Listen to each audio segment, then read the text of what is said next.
नमस्कार।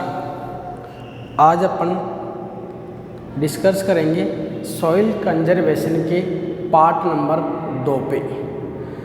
Part number अपन 1 में पढ़ा था कि सॉइल कंजर्वेशन को करने के 2 तरीके हैं। एक तो जल शरण को या जल के द्वारा जो कटाव होता है उसको रोककर, और दूसरा था जो वायु के द्वारा कटाव होता है उसको रोककर।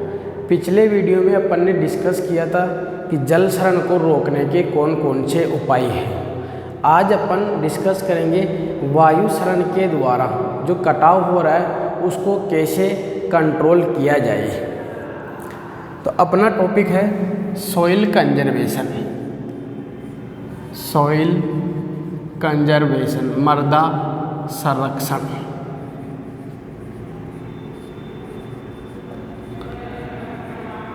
मृदा संरक्षण, इसमें पढ़ेंगे अपन वायु शरण। वायु शरण को रोकने के सिद्धांत। पहले अपन सिद्धांत की बात करेंगे और फिर कौन कौन से मेथड है उनका डिस्कस करेंगे। वायु शरण को रोकने के मुख्यतः 3 सिद्धांत हैं। पहला,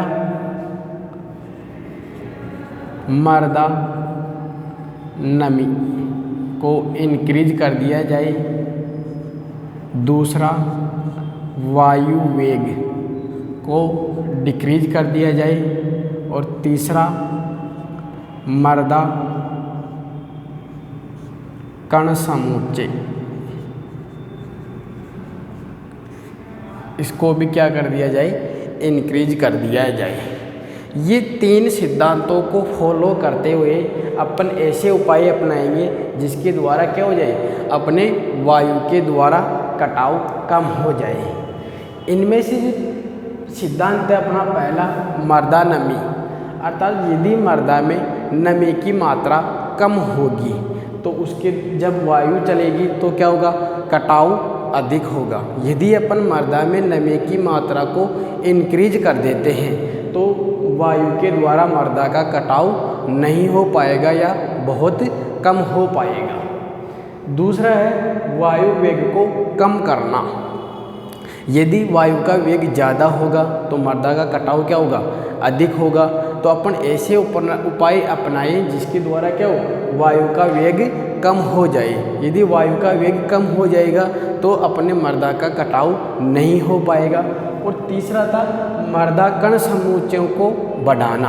अर्थात जो अपने मृदा के कण होते हैं, कई सारे मृदा के कण क्या होते हैं, दूर दूर बिखरे हुए रहते हैं। जितने मृदा के कण आपस में बंधे हुए रहेंगे तो आपस में बंधे हुए रहने की प्रक्रिया को क्या बोलते हैं, समुच्चय।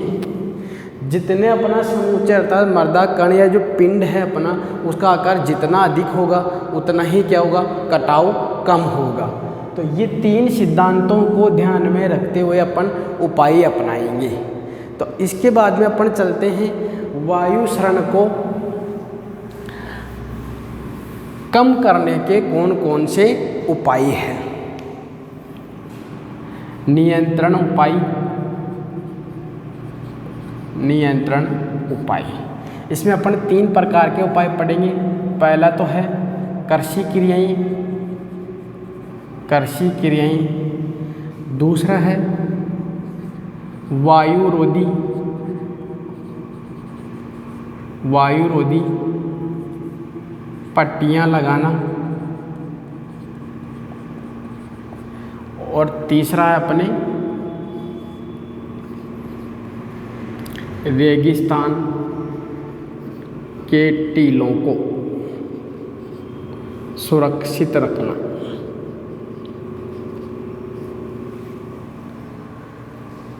बात करते हैं पहली कृषि क्रियाएं। कुछ ऐसी कृषि क्रियाएं हैं जिनके द्वारा क्या कर सकते हैं, अपन मृदा संरक्षण कर सकते हैं या वायु के द्वारा जो कटाव हो रहा है उसको रोक सकते हैं। पहली बात है मृदा जल धारण क्षमता को इंक्रीज कर दे। दूसरा जीवाश्म खाद का उपयोग करें। हरी खाद का उपयोग करें। चौथा, फसल चक्कर में क्या करें, दलहनी फसलें इंक्लूड करें। पांचवा उपाय क्या कर सकते हैं अपन, जुताई करके टीलेज के द्वारा। छठा उपाय क्या है, पड़त नहीं छोड़कर। सातवां उपाय क्या है, पशुओं की चराई रोक दे। अपन बात करते हैं जैसे कि ये कुछ ऐसी कृषि क्रियाएं हैं जिनके द्वारा अपन वायु क्षरण को कम कर सकते हैं या वायु के द्वारा जो अपने मृदा का कटाव हो रहा है उसको रोक सकते हैं।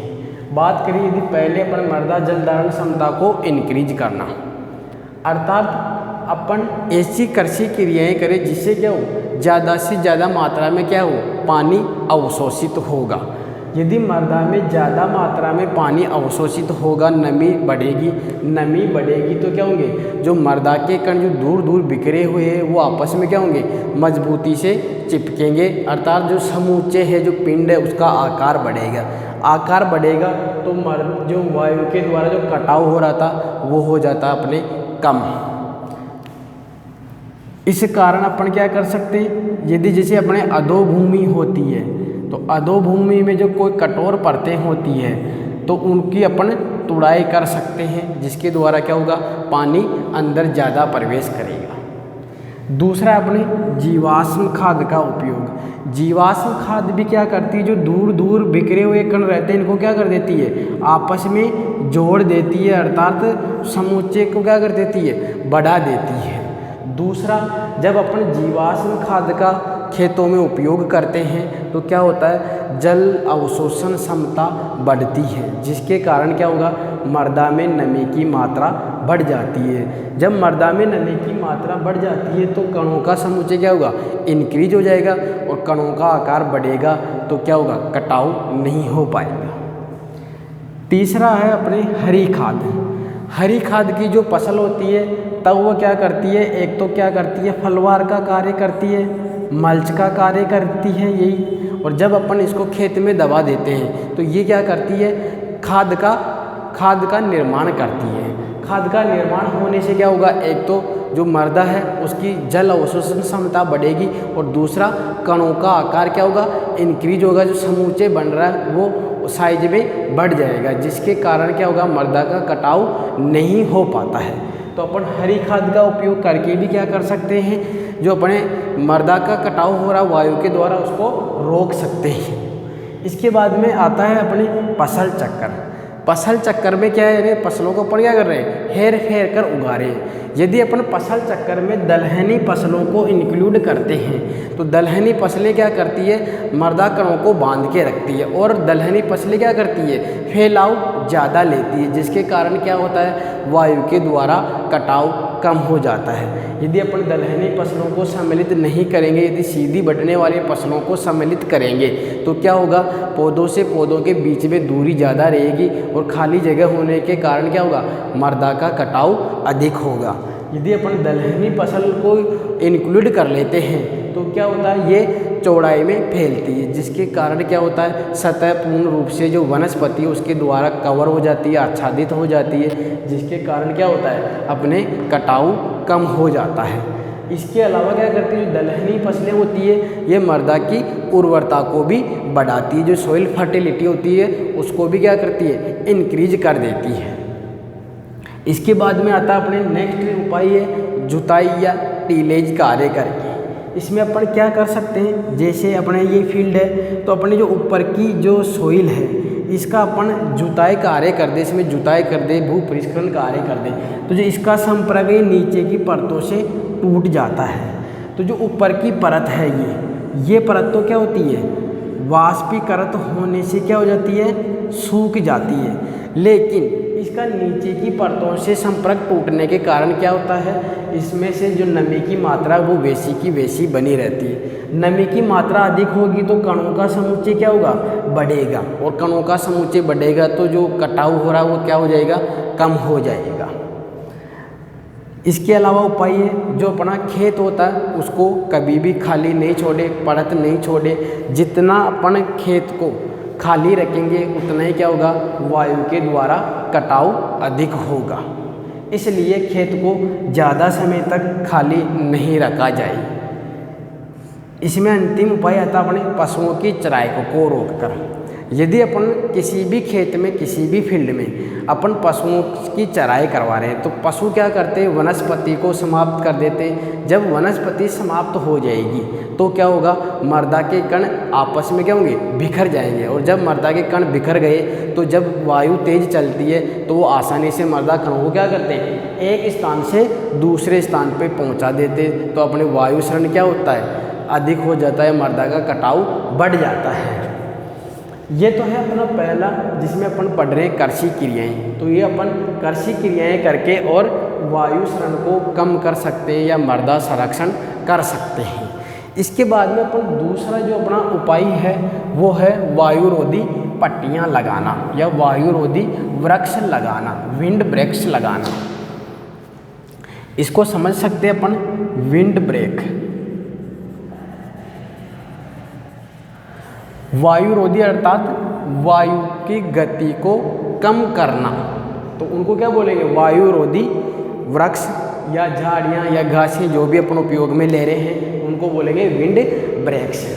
तो सबसे पहले ध्यान में रखना जैसे ये अपना है फील्ड, जो वायुरोधी वृक्ष लगाते हैं ये कहाँ लगाए जाते हैं, जो अपना फील्ड होता है उसके किनारे पे लगाए जाते हैं।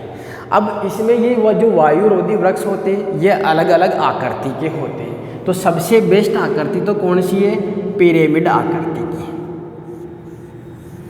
जो वायुरोधी वृक्ष लगाने की जो आकृति वो कौन सी है, पिरामिड आकृति है, वो सर्वोत्तम मानी जाती है। अब इस आकृति में अपन वृक्ष कैसे लगाते हैं, जैसे अपने जो वायु है वो इधर से फ्लो कर रही है। अब जिस दिशा में, यानी कि इसमें अपन पट्टियों में वृक्ष लगाते हैं, तो इसमें जिस दिशा से वायु आती है वहाँ पे लगाए जाते हैं।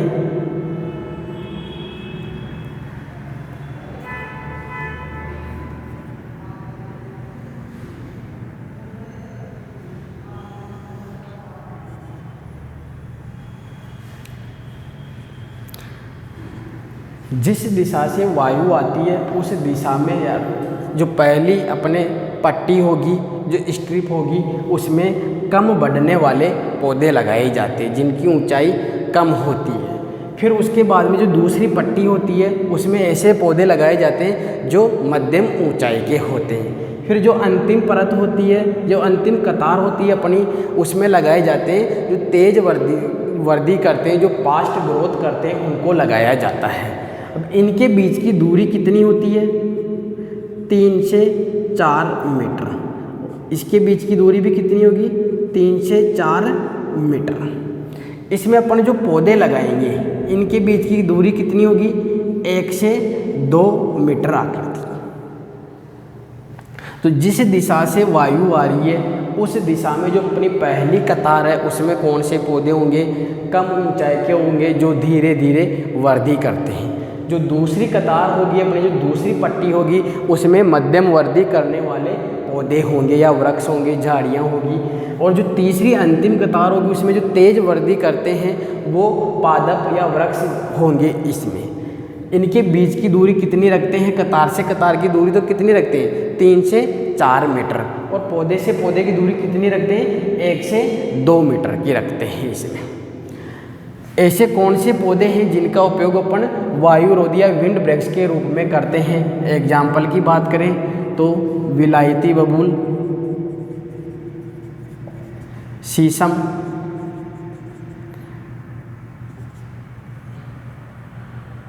अमलतास, इनका अपन उपयोग करते हैं। नीम का भी करते हैं।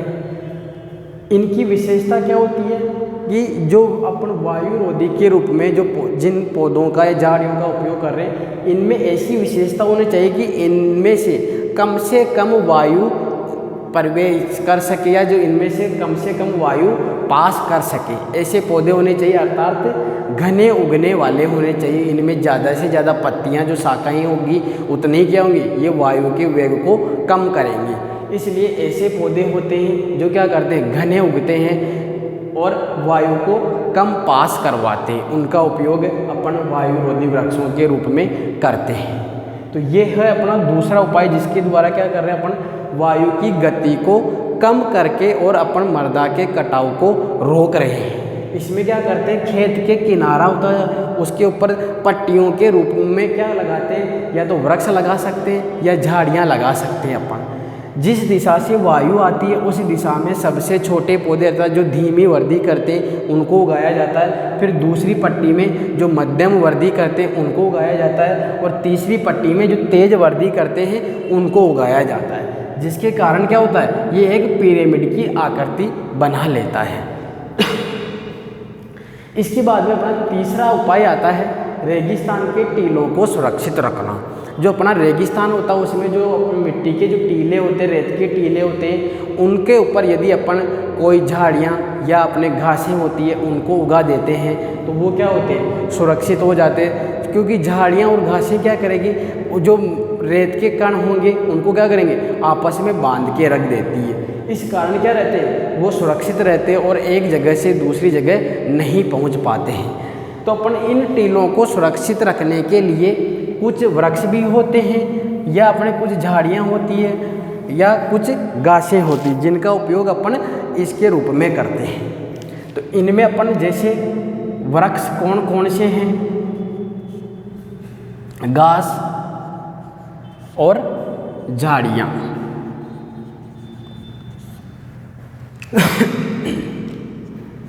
बात करें सबसे पहले खेजड़ी, रोहिड़ा, विलायती बबूल,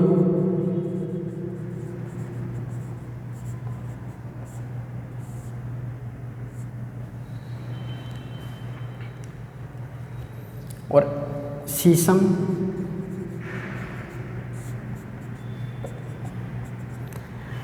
सबसे पहले खेजड़ी को क्या बोलते हैं, वानस्पतिक नाम क्या है, प्रोसोपिस सिनरेरिया। ये खेजड़ी का वानस्पतिक नाम है। खेजड़ी को क्या है, 1983 में क्या घोषित किया गया, राजकीय वृक्ष।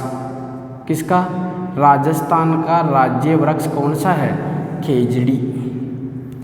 कब घोषित किया होता है इसको, 1983 में। यदि खेजड़ी की और अपन बात करें आगे, तो खेजड़ी को किस नाम से जानते हैं, एक तो अपन जानते हैं इसको समी के नाम से, दूसरा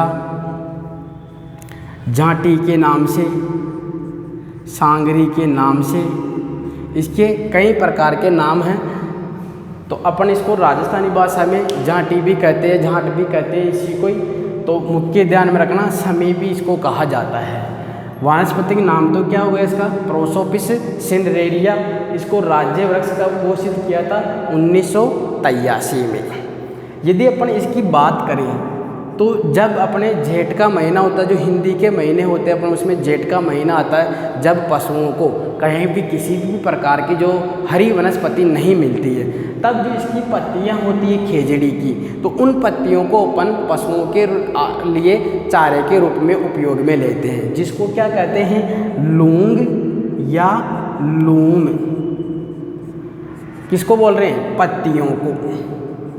इन पत्तियों को तो क्या करें, लूंग या लूम। जो इसका फूल होता है, पुष्प होता है, उसको क्या बोलते हैं, झीमरी। फूल को क्या बोलते हैं, झीमरी।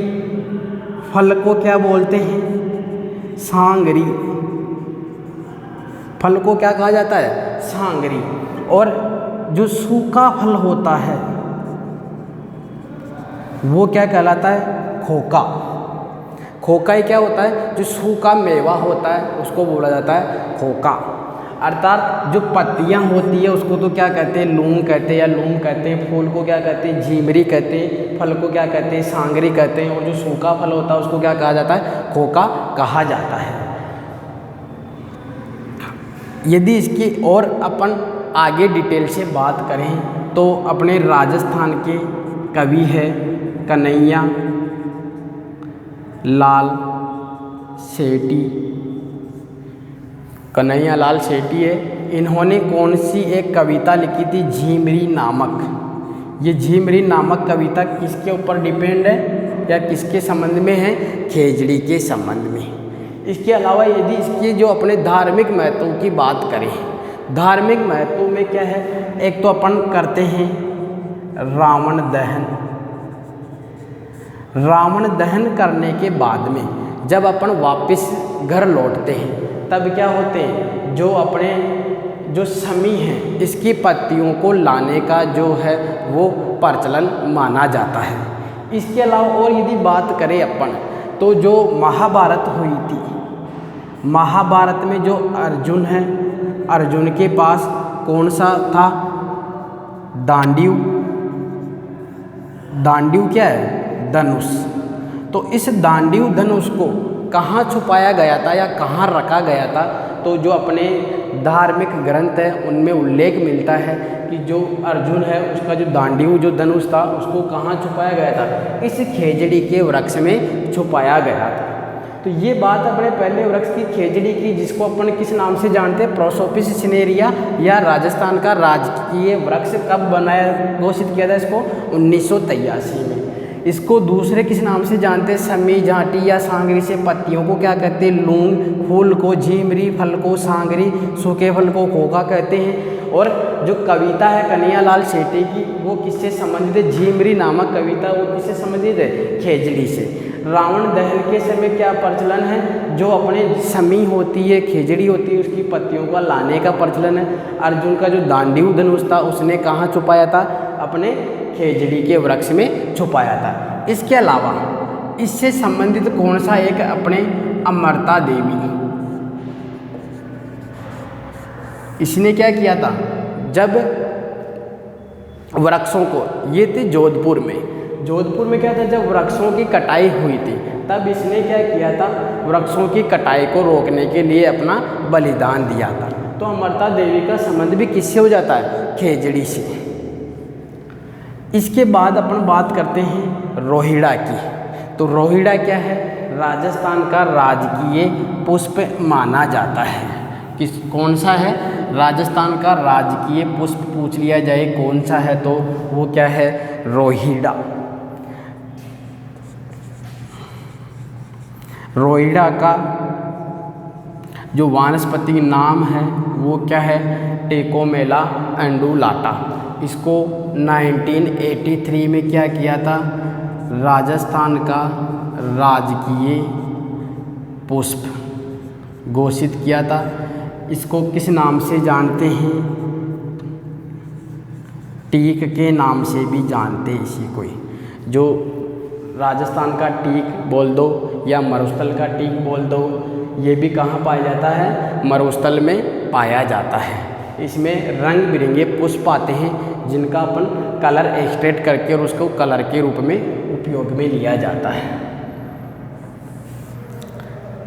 विलायती बबूल, इसका वानस्पतिक नाम क्या है, प्रोसोपिस जूलीफ्लोरा। शीशम डलबर्जिया शीशो, ये इसका वानस्पतिक नाम है। यदि घास की बात करें तो घास में मुख्य रूप से क्या है, सेवन घास और एक है अंजन घास। सेवन घास है, उसका वानस्पतिक नाम तो क्या है, लेजीरस सिंडिकस। सेवन घास को क्या बोलते हैं, king of desert grass,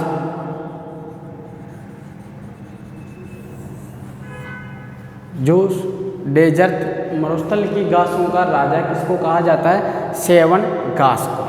seven घास सबसे ज़्यादा कहाँ पाई जाती है? जो पश्चिमी राजस्थान होता है, पश्चिमी राजस्थान, वहाँ पे पाई जाती है सर्वाधिक। फिर पूछ लिया जाएगी पश्चिमी राजस्थान में कहाँ पाई जाती, तो जैसलमेर में, जैसलमेर में पाई जाती है। इसके अलावा जो गाय होती है, गाय के लिए सर्वोत्तम जो आहार होता है वो कौन सी घास मानी जाती है? सेवन घास। इसके अलावा जो अंजन घास है, अंजन घास का वानस्पतिक नाम क्या है? सेंचरस सिलियारिस, ये अंजन घास का नाम है। अंजन घास को ही क्या बोलते हैं? दामन घास भी कहा जाता है, दामन घास या वफेल ग्रास घास। झाड़ियों की बात करें तो झाड़ियों में मुख्य झाड़ियाँ कौन सी आती है अपनी? एक तो आती है अरंडी,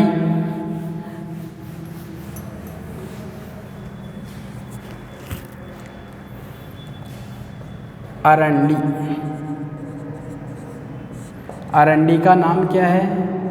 रिसिनस कैम्यूनस, ये अरंडी का वानस्पतिक नाम है। इसके अलावा खीप झाड़ी है, फोग झाड़ी है, और एक है जड़बेरी। एक तो होता अपनी बेर, बेर तो क्या है? जीजीपस मोरिशियाना, ये तो है अपना जिसको अपन बोलते हैं फैमिली बोर, वो है बेर। जड़बेरी यानी जो देसी बेर होता है जो अपने खेतों में उगता है, उसको क्या नाम जानते हैं? जीजीपस रोटंडीफोलिया, ये अपने जड़बेरी का नाम है। तो इनमें से ये अपने मुख्य है। उदाहरण पूछा जाता है कि अपन जो मरुस्थल होते हैं उनको सुरक्षित रखने के लिए कौन से वृक्ष उपयोग में लेते हैं, कौन सी झाड़ियाँ उपयोग में लेते हैं, या कौन सी घासें उपयोग में लेते हैं। तो ये अपना जो मृदा संरक्षण है वो है कंप्लीट। इसके बाद में अपन बात करेंगे, नेक्स्ट जो अपना लेक्चर होगा उसमें करेंगे मृदा उर्वरता और मृदा उत्पादकता के बारे में।